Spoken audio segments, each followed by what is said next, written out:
2, 3, start. All right, so here we're looking at model specimen of a brain. सबसे पहले हम देखते हैं, we have the longitudinal fissure here, and then we have the longitudinal fissure which is separating the two cerebral hemispheres. Now, if I separate these two cerebral hemispheres, we can look at sagittal section of the brain itself. Now, if I take the brain stem out, now this is just the cerebrum, right? But if I put this brain stem and insula and hypothalamus and thalamus inside the brain, now I'm looking at a entire section of a brain. Wait. So now this is the entire brain and this was the brain stem. Now we've looked at the longitudinal fissure which was separating the two cerebral hemispheres. Now this entire portion is basically your cerebrum, and this is your cerebellum, and this is the brain stem. Now when we look at the cerebrum, we look at it from the anterior to posterior side. So this is our anterior side and this is our posterior side, right? Now we have the central sulcus. This is the central sulcus. Sulcus basically means a dip or a groove, and gyri basically means something that is like a hill. It's like an outpoaching of a kind. So this is the central sulcus. Now the central sulcus basically starts from the superior medial margin border and runs forwards and downwards almost up till the lateral fissure. So here you can see this is the lateral fissure. The lateral fissure basically divides the upper surface, or we will call it the frontal and parietal lobe, from the temporal lobe below. So this entire lateral sulcus or the lateral dip is called the Sylvian fissure or the lateral sulcus. Now the central sulcus here on the superior lateral surface, let's first do the surfaces. This is the superior lateral surface, this here. And then this is the medial surface because it's on the medial side. And then inferiorly we can see the inferior surface, right? On the inferior surface, you know that basically we have two dural folds that make the falx cerebelli and the tentorium cerebelli. The falx cerebelli separates the two cerebral hemispheres from each other, right? That's what the falx cerebelli does. And what does the tentorium cerebelli does? On the inferior surface, basically the tentorium cerebelli separates the inferior surface of the cerebrum from the cerebellum. So we call, if I remove the cerebellum, we call this area tentorium surface, and we call this area in front where you have the olfactory bulb and tract the orbital surface, right? So the inferior surface has two surfaces, the tentorium surface and in front the orbital surface. Now looking at the superior lateral surface, why is this superior? Because this is the superior. And why is it lateral? Because this is on the lateral side.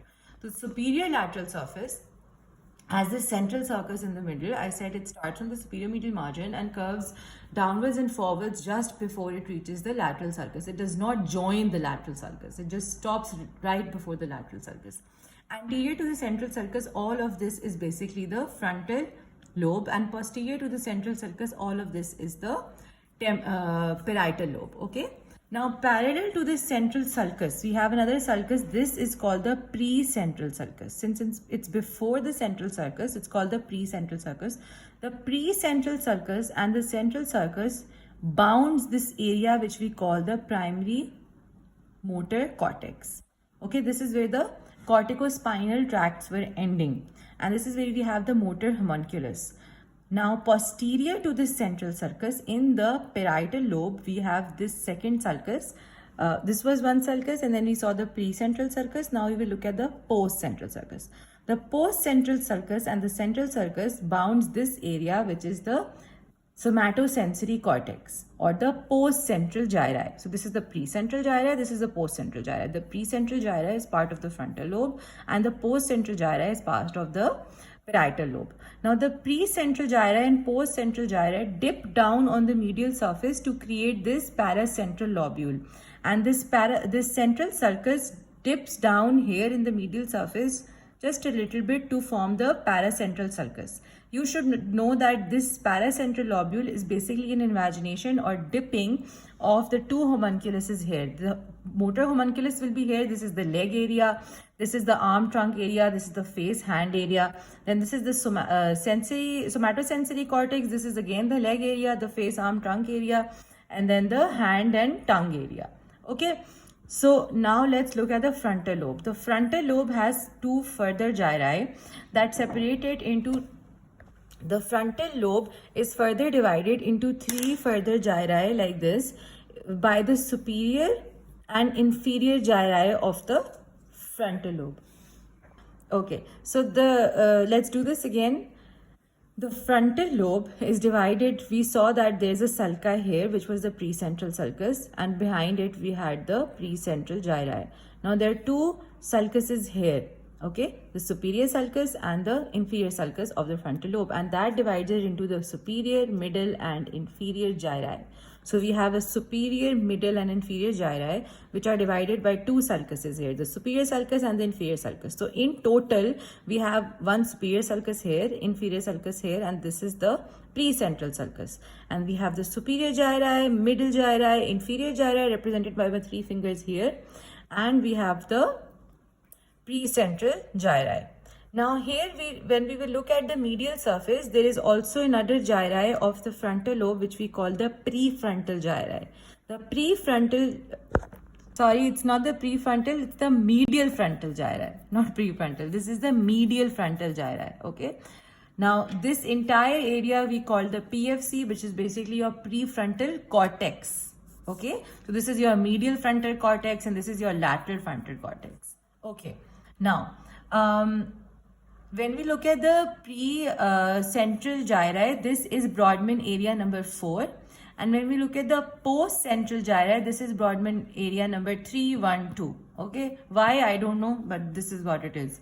Now, posterior to the central sulcus, we have studied the post-central sulcus. Now, this parietal lobe is further divided into two further gyri by one intraparietal sulcus. So there's an intraparietal sulcus here which further divides this parietal lobe into the SPL and IPL, the superior parietal lobe and the inferior parietal lobe. The superior parietal lobe goes on and invaginates here on the medial surface. You can see this. This is the precuneus. So precuneus on the medial surface is an invagination or an extension of the superior parietal lobe. And then the inferior parietal lobe goes nowhere. Okay, it stays where it is. Now this lateral sulcus, the Sylvian sulcus, divides the frontal and parietal lobe from the temporal lobe. The temporal lobe is further divided by two sulcuses into three gyri. So this is the superior temporal sulcus, this is the inferior temporal sulcus, this is the superior temporal gyri, this is the middle temporal gyri, and this is the inferior temporal gyri. Okay, so when I come and see the inferior surface basically has a projection of this middle and inferior temporal gyri on the inferior surface. Okay, now I told you this is the tentorium surface because the tentorium cerebelli covers here, and this is the orbital surface. Now inferiorly if you see this, basically this is the occipitoparietal sulcus. Sorry guys, this is the occipitotemporal sulcus, not parietal. I made a mistake here. So this is the occipitotemporal sulcus. Why is it the occipitotemporal? Because here you have the occipital region, the occipital lobe, and here this is the temporal lobe. So this is the occipitotemporal sulcus, and here you have the just posterior to the sulcus, you basically have the inferior most gyri of the temporal lobe. Now right inside this gyri we call the fusiform gyri. Okay, and just next to the fusiform gyri here, this is the collateral sulcus. And inside the collateral sulcus here, since this area is around the hippocampus, we call this the parohippocampus gyri, which goes forwards and forms a hook-like process near the brainstem, and we call that the uncus. Okay, uncus means a hook-like process, or like something that's like a hook-like area. Now on the inferior surface, we can also see that this is basically the olfactory bulb, and this is the olfactory tract. Okay, so this sulcus that is just extending from the olfactory tract, we call this the olfactory sulcus. This line that basically forms right in the middle of the two cerebral hemispheres, we call this the straight rectus sulci. Okay, and this is the straight rectus gyri. Okay, and all these sulcuses you can see here are basically the orbital sulcuses. You don't need to number them right now at this stage, but just know that these are basically the orbital sulcuses that are separating all these orbital gyri, because this is your orbital area. Okay, now let's go on to the medial surface. On the medial surface, if this, you can remember that this is the frontal area, the frontal lobe, this is the parietal area, the parietal lobe. Now when I will look at the medial surface, I can see this corpus callosum here. Just for revision, what is this red area? This is the choroid plexus, right? And this is the fornix. Okay, so this is the corpus callosum. Just above the corpus callosum, you have the callosum sulcus. Okay, so the callosum sulcus, just above the callosum sulcus is the cingulate gyrus. So this entire area above the callosal sulcus is the cingulate gyri. And now in this frontal area that you can see, I told you that this is the frontal lobe. So this area on the medial surface is the medial frontal cortex, and posterior to this we had the paracentral lobule. The paracentral lobule was basically the invagination of this precentral and post-central gyri. They were dipping here and forming the paracentral lobule. Now we have a very important sulcus on the medial surface. They can ask you, mark this and ask you in auspice, which sulcus is this and which two lobes is it separating. This sulcus is the parieto-occipital sulcus. The parieto-occipital sulcus, by its name, separates the parietal lobe in the front from the occipital lobe at the back. Okay, now actually this sulcus is supposed to run till the splenius of the callosum, but in this model it is running till here. So you can imagine that this line is supposed to come till the splenius of the callosum. The callosum, what do I mean by the splenius of the callosum? The callosum basically has a rostral part, a genu. A genu is basically a bend in Latin. You can extrapolate it to call it the knee of the genu of the knee also. The knee is basically something that bends, right? So it's called the genu also. So this bend is the genu, and this entire part is the body of the corpus callosum, and this is the splenium. Okay, so this parieto-occipital sulcus is supposed to run till the splenius of the callosum. In front or anterior to the parietal occipital sulcus, here we have the precuneus. Precuneus was basically an extension of the superior parietal lobe, right? The SPL. Now, posterior to this parieto-occipital sulcus, we have the cuneus. This is the cuneus gyri or lobe. Okay. Why is it cuneus? It's wedge-shaped. Cuneus means wedge-shaped. Posterior to the cuneus, this last sulcus, the most posterior inferior sulcus that we can see, it's running from the superior medial margin and forwardly it joins the parieto-occipital sulcus, and most importantly it's supposed to, both of these sulcuses are going to end at the splenius of the callosum. That's not happening in the model here, so you can remember it for your exam sake. But this sulcus that I'm explaining is the calcarine sulcus. The calcarine sulcus separates the lingual gyri from the cuneus gyri. This entire area is the cuneus gyri, and this is the lingual gyri separated by the calcarine sulcus. Now let's look at the brainstem a little bit. Now this is the this is the interthalamic adhesion, also known as the intermedia mass matter. Okay, this connects the two thalamuses of the brain.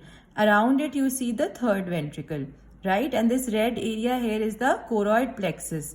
Now on this other model you can also appreciate basically on this model we can see that this is the frontal lobe and this is the parietal lobe, right? Here is the temporal lobe. So let's just orient ourselves, because here you can see the pituitary gland with the... So this is the pituitary gland and this is the pituitary stalk. This is the third ventricle. This red area is the choroid plexus. This is the interthalamic adhesion. Here you can see the mammillary body. This is the pineal gland at the back. You can also call it the pineal body. Now here you can see this is the midbrain, this is the pons, and this is the medulla oblongata. If I connect them, one lobe that I forgot to tell you about was the insular lobe. When I'll go back and show you that this was the lateral sulcus, the Sylvian fissure, right? So when I open the Sylvian fissure or lateral sulcus, inside I can see the insular lobe. Right, you cannot appreciate the insular lobe from the superficial surface of the brain. Okay, just remember that. Okay, so insular lobe was the fifth lobe of the brain. I forgot to mention it. Okay, now coming back to the brainstem. I told you that this was the pituitary gland in the pituitary stalk, and this was the pineal body or the pineal gland. This was the choroid plexus. This red area around all of this is the third ventricle. Now I told you this was the midbrain, this is the pons, and this is the medulla oblongata. If I take the brainstem out and I connect these two brainstems, I will be able to show you. So look at this. This is our basically brainstem of the two brains. Not two brains, the whole brain. Okay. So this is our brainstem. Now look, this area, if I take this out, you can see that this is the midbrain. This area is the midbrain here. This is the midbrain, this is the pons, and this is the medulla oblongata. You should correlate everything I'm teaching you here with the cross sections we studied. So this midbrain, as you can see, here is supposed to be the tegmentum. The tegmentum continues this, the midbrain roof was made by the tegmentum. It continues here in the pons. And anteriorly we studied the pons had transverse fibers where there were pontine nuclei. So these are those transverse fibers. You can even see these transverse lines here, right? So this was the tegmentum, and this is the tegmentum of the pons, right? And now here posteriorly we have the tectum, right? Now, so basically this tegmentum continues from the midbrain to the pons to the till here basically, not all the way to the medulla oblongata. Now this is the tectum. The tectum also does not go all the way down to medulla oblongata. So this was and here you can see this is the cerebral aqueduct, and this is where you had the fourth ventricle. The fourth ventricle, the posterior boundary was formed by the cerebellum. So here you can see posteriorly is the cerebellum. We studied that this tree-like matter was the arbor vitae. Inside you had the medulla of the cerebellum, and this was the cortex. And here we studied were the foliae, and the cerebellum was connected in both the cerebellums were connected by the vermis, right? What else you can see here? Okay, so you can see these longitudinal fibers of corticospinal tracts also going up in the brainstem, right? And here you can see the superior and inferior colliculi, right? The thunder and lightning. So superior is for vision and inferior is for auditory. So we remember it lies like thunder and lightning. And here you can see that from posteriorly only one cranial nerve was emerging, which was the trochlear nerve. From anteriorly we will see many cranial nerves are emerging. So this is the trigeminal nerve emerging. This is the abducens emerging from the pontomedullary junction. This was the hypoglossal nerve coming off of the preolivary sulcus, right? So this is the olive here, right? And these are the pyramids here, right? So this was the preolivary sulcus where the hypoglossal nerve was emerging from. This is your facial and vestibulocochlear nerve emerging together. This is your accessory nerve coming down and taking all these roots. Remember, we said that it takes a lot of roots, the accessory nerve. So this is the accessory nerve and this is the vagus nerve, right? And this is the glossopharyngeal nerve. So, and what else I can show you here? I think that's enough.